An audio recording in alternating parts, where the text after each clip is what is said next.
Even if that is true, it's like if you could have what you have to work 30, 40 years to get right now, guaranteed, wouldn't you take that? Absolutely. We got the petite size. Oh, all right, guys, we're back here. Talking about what men talk about, money. It's probably why most of my viewers are men. Damn it. Actually, I have a lot of ties, just as much as Americans. What? Local ties. They find this fascinating. And I'm like, I'm making videos about your country that you know better than me. And they're like, it's just interesting to see a foreign perspective. How do they find you? Are they... That beats me. Do they want to learn English? I don't think so. I think I sometimes make videos like Icon Siam and MRT, and I can see that there's like 40% high viewership. Right. And that's because it's stuff that they're interested in. Mm-hmm. And then they find my channel interesting for one reason or another and just keep watching it. I mean, I did a video about how my friend is getting a law degree out here. Yeah, that's right, yeah. He keeps telling me, oh, you know what? All my professors watched that video. I went in for an internship. I got it because that boss also saw that video. Yeah. And he's like, you're helping me out a lot. I'm like, that's great. I just thought it'd be interesting to expats. Sure. But it seems like everybody in the law business out here seen that video. Mm-hmm. And my buddy's getting internships and a job out of it. And I'm like, amazing. yeah. I'm like, that makes me feel real good. Funny how it all works out. Yeah. So I gotta be careful what I say. There are a bunch of Thai lawyers watching this. You know what would be great? If you showed this with me, being an American from the East Coast, or just being an American, and having a bump in your viewership of Americans looking to live out here. I don't see it. I mean, I think Americans have no interest in this country. They're missing out on something I think fantastic. Americans actually do have interest. Yeah. Statistically. Is it a West Coast thing, though? But I do think that too, yeah. Yeah. Most of the people I see out here, first of all, are Californians. Proximity-wise. Yeah. Because you guys are thinking in the East Coast, if I want to go to a vacation out in the islands, I'll go to the Bahamas or something, right? Aruba. Yeah. Everybody goes to Aruba. Us in California, we go to Mexico. But we actually have a lot of Asians. Yeah, and we're told to stay out of Mexico. Oh, yeah. And we have a lot of Mexicans in California that tell us it's okay. We have a lot of Asians that tell us, hey, you're not going to get, murdered if you go to the Philippines. You'll have a fantastic time. I got family there. And then we're like more likely to go, if we know someone who tells you it's okay. That's I mean, before I wouldn't be sitting here for your channel. Yeah, I was dead scared of Thailand too. Mm-hmm. All I knew was my sister went there for a mission trip and got cholera. Oh. Yeah, I was like, this country. I was thinking it's some third world dump, Huh? Oh, your sister got cholera? Yeah, she was in the Korean news because they had to quarantine her. Showed videos of them spraying crap in the airplanes and stuff. Yeah. Yeah, this is serious. My sister was traumatized. And she didn't want to visit me out here. And then she did. Because her first visit was to Chiang Mai. And she's like, Oppa, oh my gosh, now I see why you live here. And she wants to come out here all the time now, Right. I think every American, if you're going to come out here, go to Chiang Mai first. This way you can hang out with more Westerners. Probably make a ton of friends. You probably go home with 50 friends if you go to Chiang Mai. I wouldn't do that. Don't do that, guys. Yeah. Actually, just go where it appeals to you. Yeah, Chiang Mai definitely has its own appeal. But if you want to just live out in the woods somewhere in peace, go to Idaho or something. I don't see the reason of coming out to Chiang Mai. It's just. What about a nice Isan region. That's out in the middle of nowhere in the rice fields. Go to Kansas and you can see a bunch of cornfields, you know, like, Right. I don't know. But isn't there? I mean, I watch all the main channels on YouTube, and they go to Isan. Camping is like a big deal. It's cheap. It's nature at its best. I don't think Isan is necessarily the only place you can do camping. Right. Just 2 hours out of Bangkok, go to Oh, Kanchanaburi. We plan on going there next week. Nice little woods, river. Where's that at? Kanchanaburi. East. Oh man. You know, I thought people were crazy because they don't know east, west, north, south, but living here, I don't think If that way you're looking either. at Bangkok on a map, is it to the right or to the left? It's over Northeast? here if I'm looking at it, so Is it 1 o'clock? 2 o'clock. it's west, northwest. Northeast is good too because that's where Khao Yai is.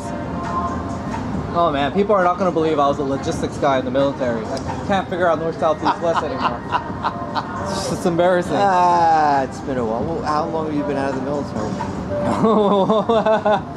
Long time. 11 years? 12 years? How old were you when you got out? I enlisted in 9/11 and I did 9 years. 11, 20. It's 9 years. Yeah. Did you like the military? I'd be lying if I say I loved it. There's good and the bad. Like what most people will tell you about their work.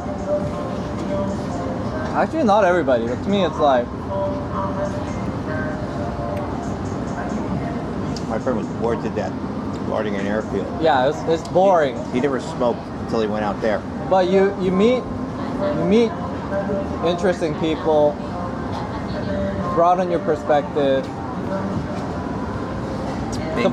In Gulf One, I But you know, my experience was particularly bad because I didn't meet a good recruiter. But nobody ever really meets a good recruiter in the military. What happened is I had ASVAB scores to get whatever MOS I wanted. But they pushed me to get the one that they were going to get the highest bonus in. And I got put into logistics. And let's just say people there and me, we didn't communicate in the same wavelength. In hindsight, I should have gone to the Air Force or something. I probably would still be in the military now. It's like I'm more of the, you know, I'm very good at pencil pushing. Those guys are just more of the grunt work kind of. You know, I think I question things too much in the military. If you're the kind of person that likes to think critically and go, no, I mean, I think I can do it. If you do it this way, it'll be better. yeah, The military is not for you. it's not for me. Yeah, it's like if they tell you, it doesn't matter. It's like you just follow the order. Yes, sir. Yeah, yes, sir. Go kill yourself. Yes, sir. You know, it's like you can't be like how I was, headstrong in my younger 20s and going, Sergeant, I think we can just call an airstrike and not have to deal with it. You know. Actually, that's an army joke that we have for Marines. Or You like, were a Marine or Army? no, in the army, but that's how we would like make fun of the Marines. It's like if you see like you see an obstacle, what would a Marine do? Go guns blazing, full charging. And they're like, what would the army guy do? Call airstrike. Yeah. It does make sense. But it helped me grow. Good. One of the best advices I got was at the very end. I was talking to my retention officer, and my experience in the military wasn't all that great. I mean, I was no saint either, right? But I always butt heads with my superiors, and I was headstrong, and I was very idealistic back then when I was a younger kid. You know, this is right, this is wrong. They want to Article 13 me, I'll write a 13-page report and then get them Article 13, you know? Right. For not following regulation. It's like I was smart enough where I could do that. They to overregulated themselves where you can work and back in and slap them back in the face. It's like this. The retention officer gave me a good advice. I was more privileged than the other military guys around me. Mm-hmm. So if they see a kid who has a better job than them, smarter than them, they're not gonna like you. Mm-hmm. Especially if they're in a position of power and they're supposed to tell you what to do, but you're smarter than them, they don't want that. So then you're gonna be a target. You know what I'm saying? Yeah. That's how it was with me. And Envy. And with me back then, I was ideological. So it's like, this is unfair. So I would fight to the death for what I think I deserve. And instead of just, you know, trying to be friends with them and like stop the ideological thing, whether or not this is fair or not, but just like, you know, say, okay, I'll do it, Sergeant. You know, I wouldn't respect them if I knew I was smarter than them, and I would, you know, start a war pretty much. and they would try to pick me, try to entrap me, and then I would make sure I cover my back, you know, have all the right records, and they write up a report. I write up a report 5 times longer, and then gain satisfaction seeing them, you know, get chewed out by superiors. The very top brass, you know. Oh yeah. But when I was out processing, I met a really good retention officer who told me, he heard my whole story, like all of the reasons I thought I got screwed over in the military or whatever. And he told me exactly that. He's like, you know, I talk to these kids, and most of the kids in the military, you know, they come from bad families. Yeah. You know, they didn't have the same privilege as you. I mean, I thought I wasn't privileged. That's why I was in the military, because I can't afford my own college, and I have to. But we were told that. You want to go to school, but I mean, go to the military, and don't pay for it. Yeah, we were all told that. Oh yeah. That was the poor to middle income. Yeah. People. But I mean, these kids were really underprivileged, and I don't think I recognized that. Yeah. And that's from the South? That's why I always try to appreciate people who are even in lesser. I mean, I still lived in Orange County. I was probably the poorest kid in Orange County, but I'm still more privileged than the guy from South Central LA. You know what I'm saying? Like, right. Or Compton. Mm-hmm. You know, growing up with people getting shot on the streets. There was my mechanic is a Vietnam vet. He was artillery. And he would talk about how in Vietnam the kids were so dumb they couldn't spell their name. and he was from a poor area of Pennsylvania. You know, like an old steel mill. When 9/11 hit, they didn't have enough people. They dropped the minimum ASVAB required stores. Yeah. And recruiters got people in, and they must have cheated on the ASVAB or something, because they had like mental problems. When I was in basic training, I had a kid who tried to hang himself just in processing. It wasn't even basic training, it was in processing. Just in processing? Yeah, just in processing. Where they're just like sizing you up and giving you your uniform and stuff. It wasn't even basic training. He joined on his own? We're thinking like the recruiter must have like, because he wasn't coherent at all. The guy was.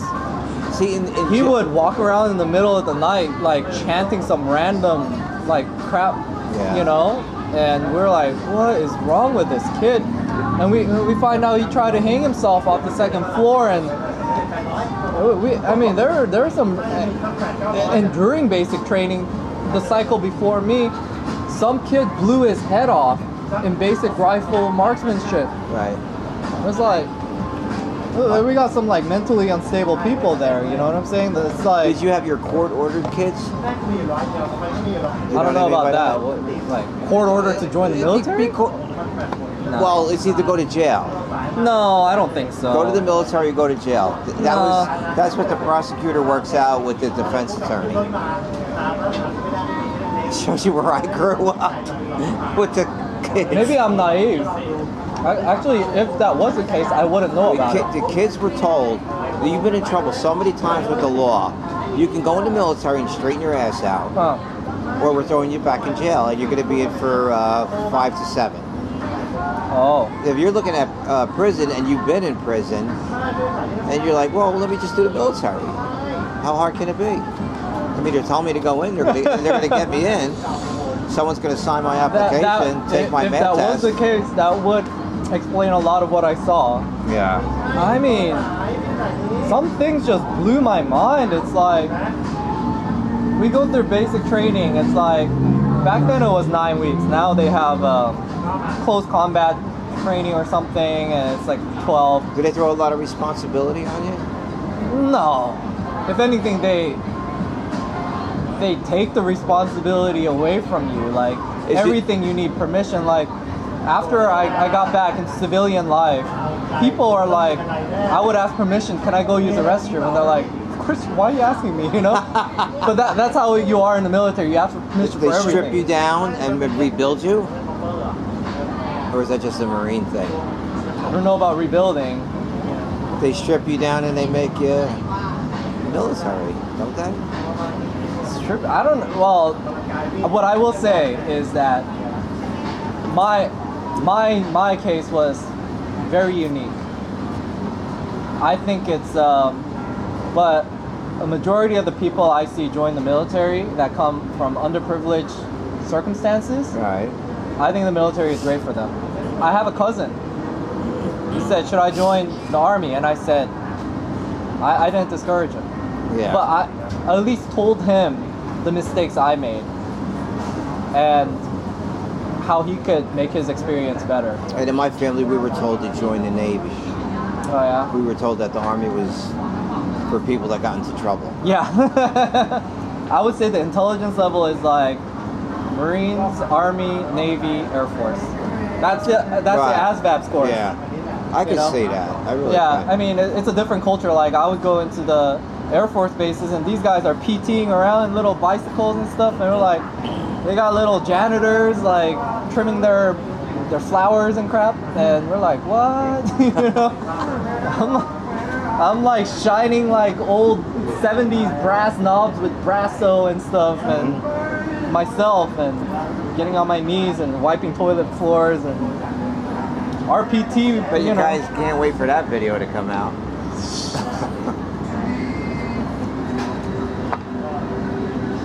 No, I was, but you know, those experiences, I think the timing was particularly tough on me because How old were you when you went in? I was only 18. I'm just a kid. I didn't know crap back then. So was it a 9/11 reaction? Yeah. I mean, 9/11. We all went to the recruiter. You know, us old people went there. I mean, they wouldn't let us in. Also, before 9/11, were some very patriotic, impressionable movies that impacted me, such as Saving Private Ryan, Black Hawk Down, We Were Soldiers. All the great war movies came out then. We Were Soldiers, the one with Vietnam War, Mel Gibson. Full Metal Jacket? Full Metal, I didn't watch that before I joined, but because I joined, I saw that, yeah. But if I saw that, that would have been impressionable too. And how does Apocalypse Now rate on your scale of 1 to 10? 10 being a great movie. You know what? I've never seen it from the beginning to the end. Apocalypse Now. The ending confuses a lot of people. I think I had to watch it about 50 times, which I did. I did it. One of my favorite movies. Because it shows you. I want to say I watch it and I say it's good, but it's like it shows you everything you talked about. The only time I watched that was when I think I watched it in 8th grade or 9th grade. I didn't understand it. I was too young to understand that back then. Right. Well, it was a bad time to watch it, 8th grade. But like Band of Brothers, you know? And to me, it's like I felt very grateful to America because I had nothing. Was that what made the most impression on you? Was Band of Brothers? Band of Brothers, yeah. Saving Private Ryan. But at the end of the day, it's like I'm getting an education. I got a high school education in America. and I want to give something back to this country. You know? Right. I don't want to be like an immigrant that I don't want to be a parasite per se. Right. I want to earn everything. You don't want to fit the stereotype. You know, it's not like my family's been there forever. I immigrated to America too. Right. So I wanted to be able to hold my head up high and say I served the country. How old were you when you came to America? I was 14. Yeah. And your English level was what? Well, it's because when I was in Africa, I went to a Oh, that's right. missionary were you a Catholic boarding kid? school with a bunch of Bible Belt kids Were you from a Catholic America. kid? No, Protestant. Protestant? Okay. Yeah. I went to a missionary boarding school, and most of the kids there, since I was 7, it's not like I just went to a school. It was a boarding school, so I lived with Bible Belt kids. When did the English start? Since then, I lived in a boarding school, right? Oh, Maya's calling me. Hello? No, we're gonna probably be chatting here for a while.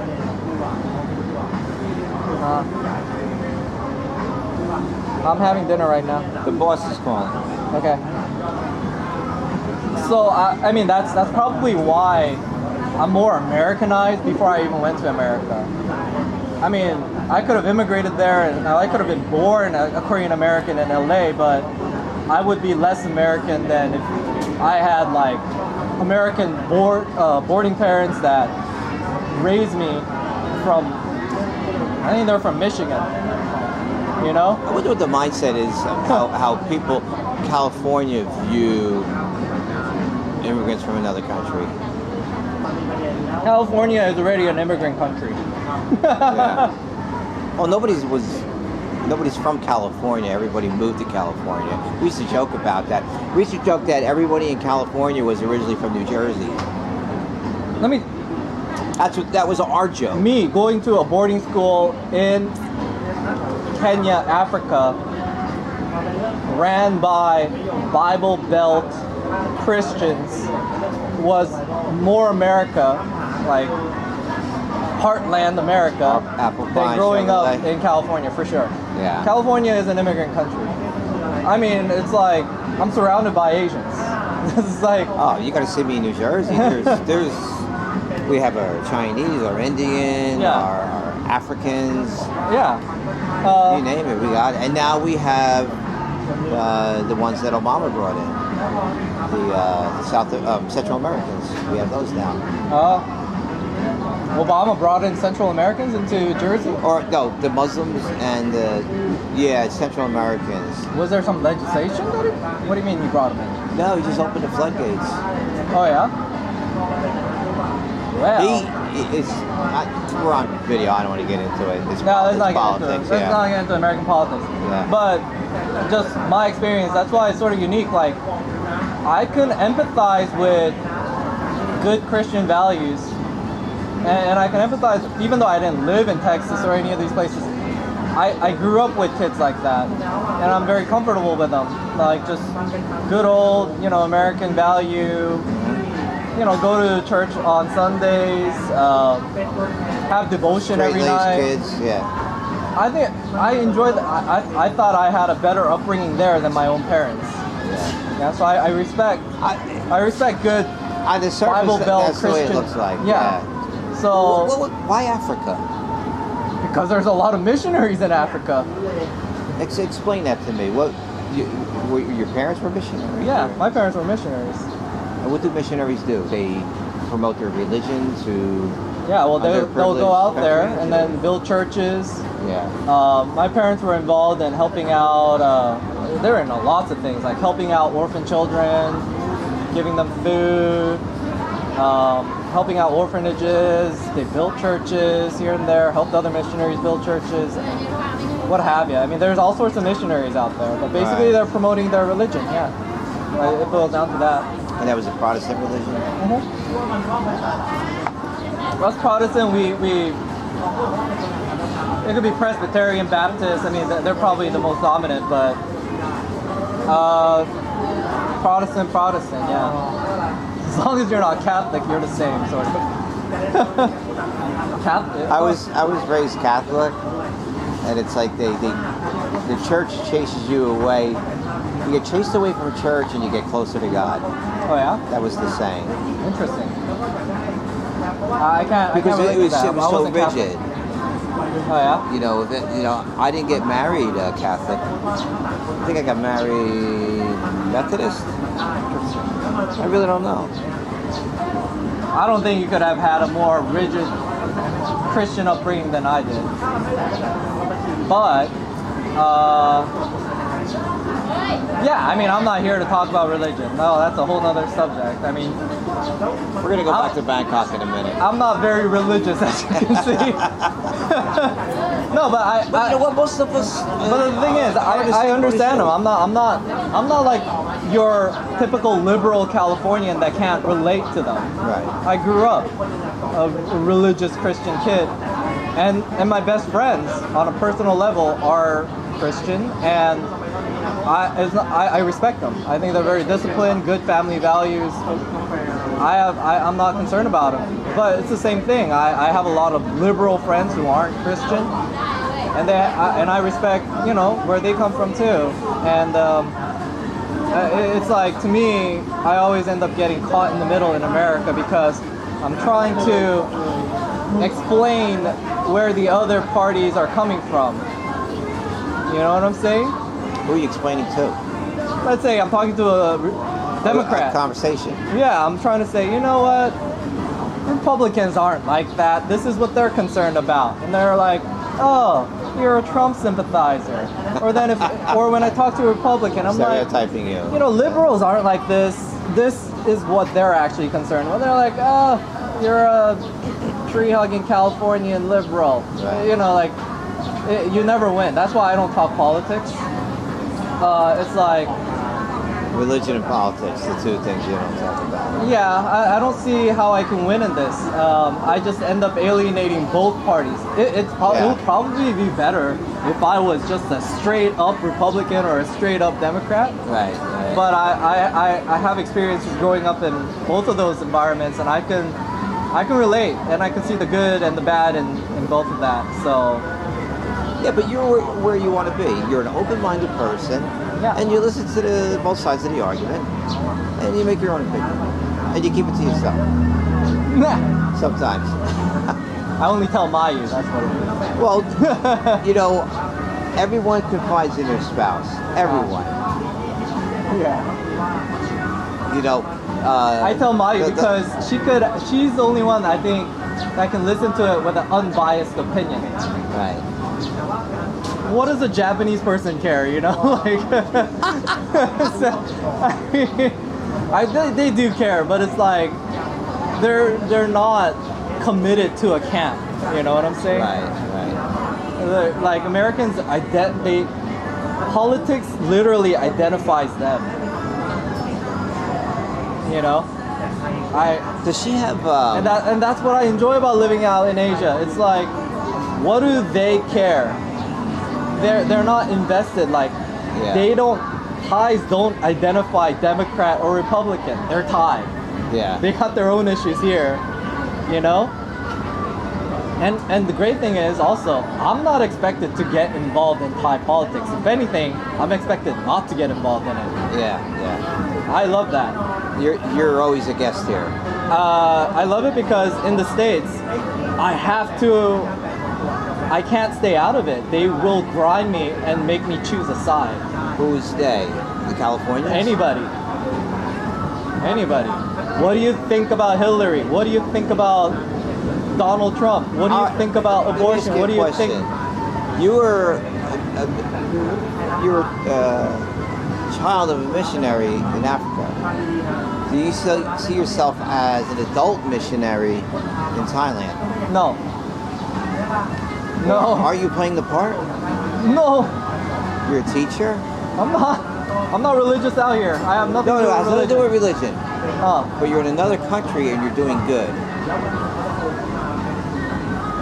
You're not in it for the money. There are some times I do relate what I do with what my father did. At the end of the day, he is an influencer. Yes. And he lived, like, a lot of it's related. Like, your church grows if there are things that he could have done to make his church grow, but he doesn't do it because of the integrity. But you can see the temptation where he wants a church to grow because other people give credit to you based on the size of your church. What brought Ethan Moon out to Thailand? It's not. And why Thailand? It's quite simple. My aunt had a condo here. She's like, go and travel. And I'm like, okay. It's that simple. I'm like, why not? Why not travel? And you came out here. Yeah. Did you immediately fall in love with Bangkok? No. I immediately thought it was fascinating.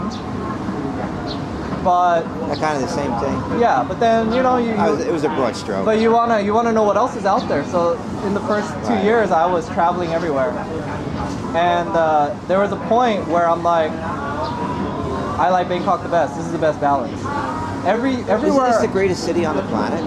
Oh, you can't say that. I mean, how do you define? That's so relative. How do you say it's the greatest?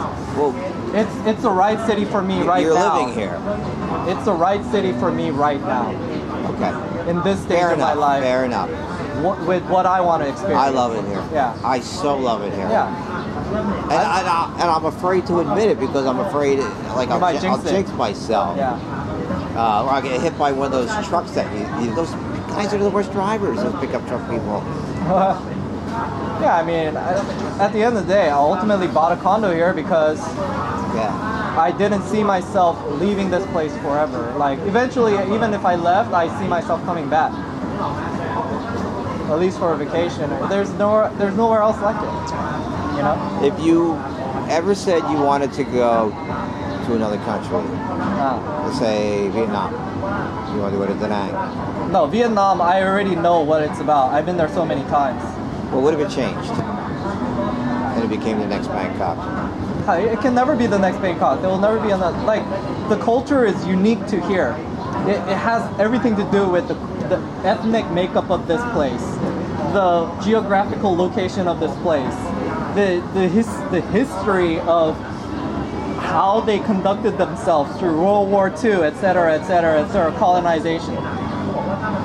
Like, there's no other place can replicate Bangkok, Thailand. No city in Thailand can even replicate Bangkok. Nowhere else like Bangkok, Thailand. So then it's true that Bangkok is the greatest city. It's not the greatest, but it's a very unique city, and it's the city that I believe It works for every income level. short of saying is the greatest city. No, it can't work for every income level. It's now sort of becoming There's a lot of expensive. poor people here. But that's because it works for a Thai person. As a foreigner, you can't be too poor. What about the people from Myanmar, Burma? Well, they got different legislation with the ASEAN. Right. Yeah. But don't they come here for work? Yeah, but there's work that they can do that other Western, but legally we cannot even do. You know? Laws are applied differently to foreigners. I.e., if I wanted a job, I have to make a certain minimum income. It depends on the country too, from my understanding. If you're full-time working, like I think someone from America has to make like $40,000, $50,000. Someone from Japan has to make minimum 70,000 baht, not dollars, per month. So, It's a lot of money.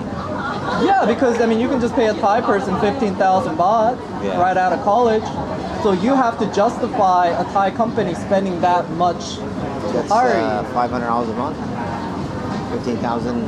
I don't know, like an month. English teacher, you can get like 40,000 baht.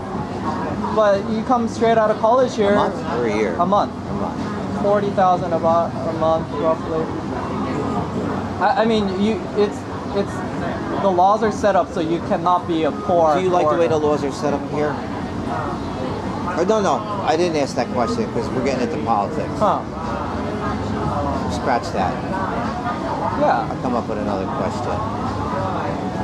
Where do you see yourself in 5 years? I don't see myself anywhere in 5 years. Still here. No, I don't plan that far ahead. I don't even plan 2 weeks ahead, buddy. Did Bangkok do that to you? Yeah, you live in the moment. My philosophy changed. When I came here, before I was all about Where do I see myself in 5 years, 10 years, 15 years? I have my financial roadmap built out in the bank and everything, but... Is it true that your stress level goes down? Yeah, I think so. I mean, but to some people, maybe it could. Explain that to the Westerner watching that. What? Why your stress level goes down. Or explain it to me. I'm stressed out. Okay. What?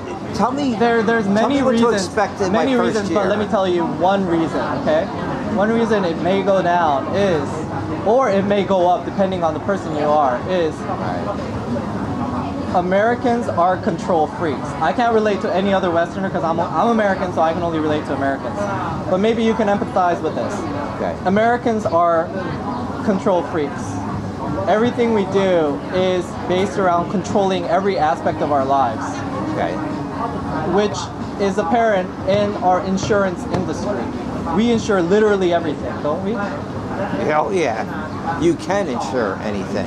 Just like you can gamble on You're anything. expected to, and society will ridicule you for not insuring. Yeah, absolutely. I made a living off of that. Yeah. People like to tell you why did you do this when you fail? Why didn't you do this? Why don't you insure yourself? Why didn't you do that? It was right there. Yeah, this is what everybody I would else have done does. that. Why didn't you? Yeah. And You know so. how annoying that is? Oh yeah. Oh yeah. So you come out here Uh-huh. and you don't get that. You don't. People just respect you for making the decision that you want to make. Now, what I will say is, recently, Thailand, I mean, like any other developing country, is following in the steps of America, etc. Yeah. Because it's a relatively a capitalist country, and Exactly.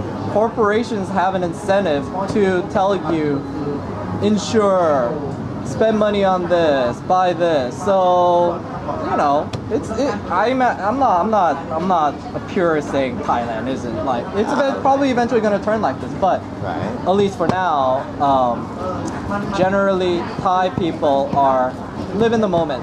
Will the sabai ever go away? Maybe. I mean, I feel that Because you live in the moment and you're not going to project. Eventually, it depends. You never know which culture is going to have a bigger influence. But the fact of the matter is, Western culture has a bigger influence in Thai culture than Thai culture on Western culture. So you've been here for 5 years. Although I have a channel that promotes Thai culture, living in the moment, Right. enjoying life. It appeals to some people, but I'm not going to discount people in America that live in that controlled state. Maybe that, who knows? I mean, That's 99.9% of my friends. oh yeah. They are amazed that I get on an airplane and fly 24 hours out here. For the life of them, they cannot understand that. And I'm like, you say why, I say why not. Yeah. Does that make sense to you? Okay. Do you say why not? You find yourself saying that at times? When people say why, you're like, hey, why not? I don't know. Maybe this is something that I think is unique to a lot of the people that move out here, and it's that why they're in a position to say why is your friends are relatively content with their lives in Very much. America. Very much. So they need a reason why to try it out here. Get up and move. Now, if you're a person in America that has nothing to lose, then that's when you start thinking, why not? And that's the situation I was in. Okay. You know, when you get kicked into the ground enough and you think, hey, it's just, I need to get up and just try it again and again and again. Did you feel and that you way? And you get kicked down enough. Yeah, that's how I felt. I got kicked down enough and I'm like, maybe it is insanity to try to do the same thing over and over again and expect different results, kind of thing, you know? So I'm like, why not? I get up and do the same thing for Why not? 38 years, and I'm so sick and tired of it. I want something different. And mind you, I'm gonna make it clear. It wasn't why not, why shouldn't I live in Thailand? That's not what I thought. It was, why shouldn't I take a vacation to Korea? Right? Why My home country. Why not try something different? Yeah, so then I was like, okay, I'm gonna take a vacation to Korea, where I have relatives. Right. I should at least see them. That's a good enough reason, right? Yeah. And then that step leads to another. Then it's like, well, now I need to lease out my condo because I need to make mortgage payments. So then it's not like, why not? It's like, I'm forced to liquidate all the crap I've collected over the years so I can lease out my place. Otherwise, I have to lease a storage space. And I'm like, Right. why would I pay for storage when I can just sell it? So I sold it. Now as I'm selling stuff, I'm like, oh, this feels good. And then it leads me to the next thing. Why not sell my house? The one you own? Yeah, well, the one I owned. And I'm like, okay, I sold it. And it was like a burden lifted off my shoulder. And when you get, What's that like? it's like you're pushed down by the weight of all the pressure and stress. And then all of a sudden you're free as a bird and you're flying in the clouds. When it becomes a physical manifestation like that, Physical. your emotion becomes like a physical manifestation like that, then you're like, something was wrong with my life here because I actually literally feel like I'm in the clouds. And imagine this couldn't have been healthy for me to be having lived in the suppressed, like controlled state, right? And then it's no longer. How long are you flying for? I've been maintaining this flying state. You're cruising altitude. Yeah. It's just when you don't realize it when you're down here and you're always living like that. You're like, this is the norm. Right, yeah. And then if you experience something that isn't like that, something that is better, then you can never go back because you already are enlightened to the fact that there is a different way. You don't have to own all this crap and be tied down, you know? And when you physically feel that, it's not just conceptually like I'm telling you and you've never done it. You can conceptualize, okay, that could be the case, but you have to feel it yourself. And when you have that physical manifestation, like, oh God, I actually feel free.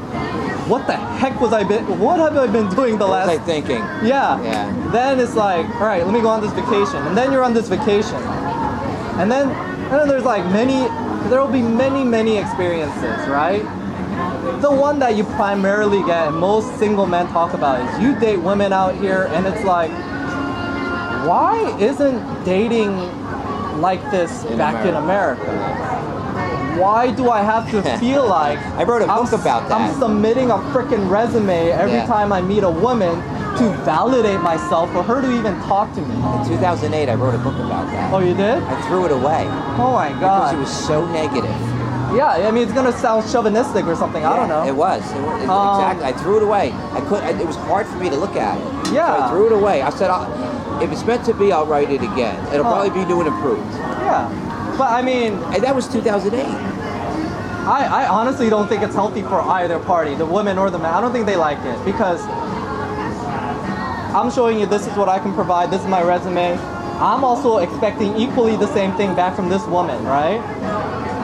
I mean, in the banking industry, we are we monetize every transaction. Trust me. Like, some of the advices I got from my financial advisor is like, Ethan, you're on a W-2. Try to find a woman on a 1099 so she can get your tax write-offs, and then you can get her income, and you would be the perfect financial like power couple. Yeah. I mean, this kind of conversation never happens out here, right? Yeah. But it's like back there, it's like it's a necessity because you're fighting for survival.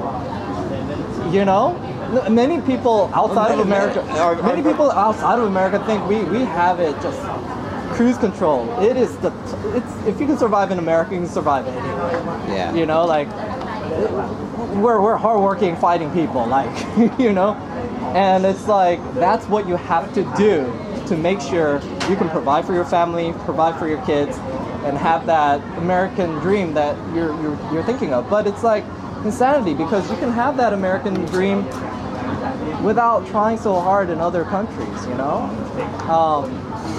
So then why work so hard? I mean, I guess some people can feel proud of it. So if they've accomplished it, more power to them. If they're comfortable with the situation they're in, I have nothing against them saying, why should I leave this situation if they're content?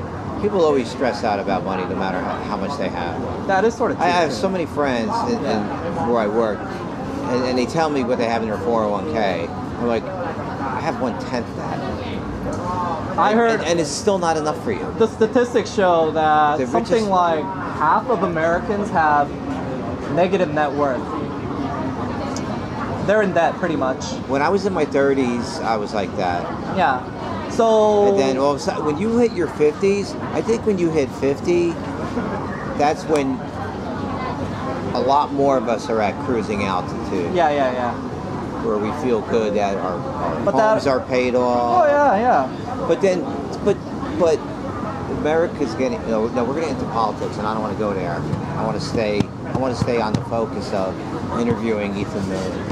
I mean, but I think if you're lucky, you can be in that cruising altitude for 20, 30 years before the inevitable happens and you have to die. Right. We're limited. Our physical form is limited. I came out here on my 58th birthday. Uh-huh. I said, I don't care how much it cost me. Yeah. My good friend Maria, who died in 9/11, used to throw her own birthday party Uh-huh. and spend about 25 grand on her own birthday party. Oh, wow. If she could throw her own birthday party, nobody would come see her on her birthday. That's sad. She was a currency trader for Cantor Fitzgerald. Oh, wow. And in fact, I had seen her. Well, I was at her birthday party 3 weeks before, Oh, and half that party died. oh my God. Yeah. 9/11 is hard on me. That's why I came here. And another thing was, the men die early in my family, age 60 or whatever. Hopefully, I won't be one of them. So, I don't count on it. Huh. So it's like, how many birthdays do I have left? I am officially 58 years old. So how many birthdays do I have left? 2, 3, 4, 5, 10, 20? And I said, I'm going to come out here and I'm going to have a great time. And before I did that, I joined Thai Friendly and I just happened to meet Apple. This is the way I saw it.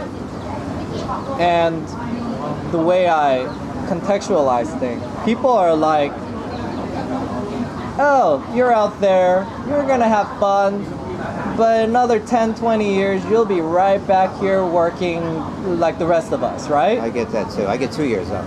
Okay, but let's say that is true. Even if that is true, it's like, if you could have what you have to work 30, 40 years to get right now, guaranteed, wouldn't you take that? Absolutely. So I'm like, that sounds good. Me out here, I'm already going 5 years. Even if I just never worked and I just started liquidating everything, Yeah. I could last another 10, 15 years. And then I'll be right back working with them. But it's like, I got what you're gonna have to work 30, 40 years. Yeah. And if you're lucky and you're not in the statistic of like, the 30% of people who get cancer or blah, blah, blah, blah, and you're healthy and still good looking and you can have fun out here, I can guarantee get that right now. And if I'm lucky, I can get it for the rest of my life. You know what I'm saying? But worst case scenario, 20 years from now, I'll be back in America working. But if I didn't do what I do now, that's what I'd be doing anyways. So I mean, it's like, that doesn't sound too bad to me, No. My age is 58, so now I'm approaching retirement. And I ask people my age, when are you retiring? You know what most of them are saying now? What? I can't retire. Oh yeah. I cannot retire. Yeah. That is so scary. What were you doing all this time? But, I can't blame them. Statistically, half of Americans have negative net worth. Okay, maybe... Has America gotten too expensive? I think so. I mean, okay, look. Maybe I'm in a position that most Americans weren't in, even in America. I work for a bank. My job was to profile people within a couple seconds of looking at their bank account, how their financial life is going to be. Pick at their fears and sell them stuff, right? So I sort of have an idea. I'm like, this guy is headed for financial ruin. I see it in 3, 4, 5 seconds. And this is my job. I see 80, 90 customers a day, right? Profile them, sell them stuff, you know, Sell them a credit card. prey on their fears, and then get them to give me more money, right? And I could see where my life is headed to. It's not like I can't see my bank account and compare it against these people and see how this person usually ends up in retirement and how my projection is going to be. I can sort of see that. And I can see a best case scenario and a worst case scenario. And I'm going, it's pretty average. You know what I'm saying? And I could even see, hey, let's say I went from earning $100,000 a year to $200,000 a year. How different would my life be? And I could see that it's still pretty average. We say it all the time. It doesn't matter how much money you make, you're still going to spend it. And you're still going to spend too much. How many stories do you hear of people who were making $500,000 and then the '07 crash happened? Their CEOs or whatever, vice VPs get laid off, and in a matter of 2-3 years, they're having to like somehow not know how to provide for their families. You know, it's okay. Maybe I come from a more grim perspective because I'm a millennial that grew up in the .com and '07 crash. They say we're the lost generation. Was that 99? The .com bubble? 99, 2000, yeah. When the .com happened, and then '07 was pretty bad. But you know, they say the outlook is better now with the Gen Zers, right? So I mean, it could all be great. It could all be great. Maybe I'm being negative, but it's like, well, they're not having children like our ancestors did. Our relatives did. But then again, in my family, everybody had 3 to 5 kids. They had the house, they had the car, they took their vacation every 3 years. But at the end of the day, the way I see it is like this. It's like, I don't even care if they have a good life. It doesn't matter. If other people have a great life there, I love it. It's great because I'm American. I would like other Americans in America to have a good life. But now I'm in a position going, why should I go back to America when I have such a good life here? You know what I'm saying? It's like the you whole have a good life here, and you're gonna improve upon it. It's like the whole iPhone Android debate. Yeah. I'm not sitting there comparing the iPhone to the Android and going, darn, I need to switch because the iPhone it doesn't have a good camera. But I don't know. I'm just thinking, this is treating me right. Until this breaks, why should I switch to Android? And before I switched to this, I was thinking the same thing with Android, and then my Android phones keep breaking, so I'm like, I switched to this. And then I'm like, why should I switch back? I'm waiting for this to break. I need a reason. So that's the same thing with my life here. Break? Yeah, I'm like, if it breaks, I'm open to moving out, you know, like, who knows? I mean, Thailand could change. If it breaks, I'm not like stuck here. I still domicile my 401k in America. Yeah. I still have a permanent residency in Korea. I could. You have dual citizenship? Not dual. I have a permanent residency. What does that mean? Like a green card equivalent in Korea. Yeah.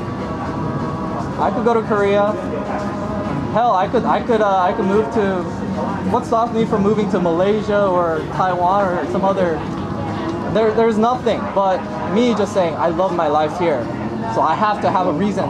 If Thailand didn't exist and you wanted to live in another Southeast Asian country, what would you pick? Well, that'd be tough because I don't think I would live in a Southeast Asian country. You got to choose one. America's not letting you in. You're a legal alien. You can't go back. I don't know. You know what? I am gonna go to Malaysia. I keep hearing good things about it. Maybe Malaysia, but I haven't been there. I can't pass judgment on it. Right. But I think I would. I mean, Korea is an obvious decision because Korea would be easy. But I could always go back to Korea anytime. So I'm thinking maybe somewhere interesting like Taiwan. Yeah. Okay. but it's all about timing. What's available at that point. What did Bangkok do to you your first year that you can talk about? You moved here. Did you live with your aunt? No. You lived on your own. What was your first 3 months like? Were you scared? Were you invigorated? Were you So ambitious? I was working. Let's say I was working on my mental health and my Is that what evaluation. people do out here generally when they first come here? Maybe not. I was in a point where in the States, I think everybody has mental issues in the States almost. You know what I'm saying? We're sort of depressed. We're under a lot of stress. There's no shame in that. There's no shame in it. So I'm not ashamed to say, you know, there was a point where my church said, hey, you should go to see a shrink to get like relationship counseling before you get married or anything like that, right? Seems like a reasonable thing to do. So I went there and opened up my world to like the world of feelings and psychology, blah blah blah blah. Some total stranger. Oh yeah, but I mean that's probably more comfortable to talk to a stranger because they don't know anyone that you know, right? I put the fun in dysfunctional. But what I realize is most negative actions that a person does stems from their lack of self-worth. That's why you connect a lot of like psychological like misbehaviors to their childhood environment. That's what psychiatrists do a lot, right? So I knew for me to be a healthy person, I have to increase my view of my self-worth. Yes. It might sound arrogant or whatever. No, you should be greedy. But you need to be happy with yourself before you can You need even to be consider selfish. making anybody else happy Absolutely. or being in a relationship. You fill up that psychological bank Yeah, account. and I had like this knowledge to not feel bad about maybe being selfish per se, you know. I mean, getting raised with a Christian background, I mean, it felt selfish to me, but it's like I'm like, this is the best thing for my mental health. I need better self-worth. And I think everything I did in Thailand, in Asia, on my vacation was increasing my self-worth, you know? And many mentors that At I a more had, rapid clip. and many mentors that I have that still live in America, still like America or whatever, what have you, they would even agree that that's what you should do, whether it be in America here or everybody would agree. Increase your self-worth. That's what I wasn't really necessarily thinking of Asia. Like it's just like I'm just out here to enjoy myself, date some girls, have some like organic relationships, not financial relationships, and already stressing out about how to get married and provide for a family. Just I was pretty much reliving everything that I missed out on my childhood. I think that's what it was. I always like acted like I had a chip on my shoulders because as a kid growing up, But there's so many kids that don't have. They all say the same thing you say, Ethan, and I could say the same thing too. Yeah. Because my father died when I was 5. Yeah. You know, where's Yeah. Daddy? Heaven? What's heaven? Yeah. You know, and then all of a sudden a new man comes in and he doesn't give me the love and Oh, yeah. affection that I got from the real father that's in heaven. Uh-huh. And then, you know, before I came here, somebody really pissed me off by saying something happened to you when you were young. Somebody hurt you. Like they were trying to help me. You're going to Thailand because something happened to you. And I'm looking at them like, well, number one, you're an alcoholic. And number two, you think you're intelligent because you hang out in the bar and do bar psychology. That's my name. My name is Bar Shrink, by the way. It's a joke, actually. Yeah. It's a play on a word. You could literally use that line on anybody and it would work. Everybody in their own eyes are a victim. You know what I'm saying? But We're swinging now. We're getting up and we're swinging and we're just battling and even if we're not battling, I don't know how to put it into words. Sometimes there's things you can't put into words. But that person, oh my God, I just wanted to slap them. But they were a woman, I couldn't slap them. Can't do that. No, you can't do that. No. No. And I'm best friends with the husband. And I was like, look at you. I said, who the hell are you to pass judgment on me? So, anyway, well, I'm out here. But the fact of the matter is, she probably spoke a bit of the truth. That's why it impacted you, you know what I'm saying? Maybe, I told her, I gave her the benefit of the doubt. I said, you know what, maybe you're right, but I have no clue. I really don't know. But maybe I'll break down out here and I'll realize what it was and I'll cry my eyes out. Everything will be better. I can start from scratch. Yeah. Hasn't happened yet. If you can get there, that's actually quite good, I think. Yeah. But I wanted to get to a point where people can point out my past or whatever or say shit like that to me and I'm like, you're right. Yeah. And just be completely okay with it. Yeah. That's like reaching that Zen level of like positive self-worth, right? Yeah. I'm freaking dirty, I did this, I'm not perfect, but I'm okay with it. Yeah. Who isn't? I guess what I'm doing today. Yeah. What you're not doing. So, I mean, that's why this is one thing that it's not just Thailand, but just being outside of America provides you.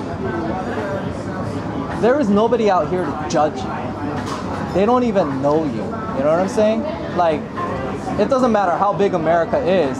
Your neighborhood is small. Everybody in your neighborhood knows you. Yeah. You know what I'm saying? Like, you can't go out there and just like have a one-night stand and expect not to be called, oh, he's a, blah, blah, blah. People start passing judgment. Right. Here it's like, you do it, nobody even knows about it, boom. And you yourself are under no pressure to think this way or that because somebody else is influencing you to think about it. It's like, you come to your own judgment.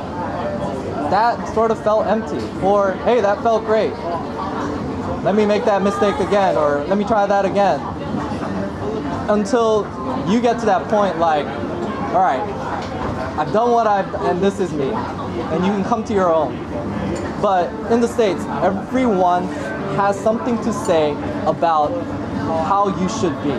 Yeah. From everything. That's what that person was doing. From everything to what the heck you should be eating. You shouldn't be eating pork. You should be eating only vegetables. They were. You should from what you should be supporting.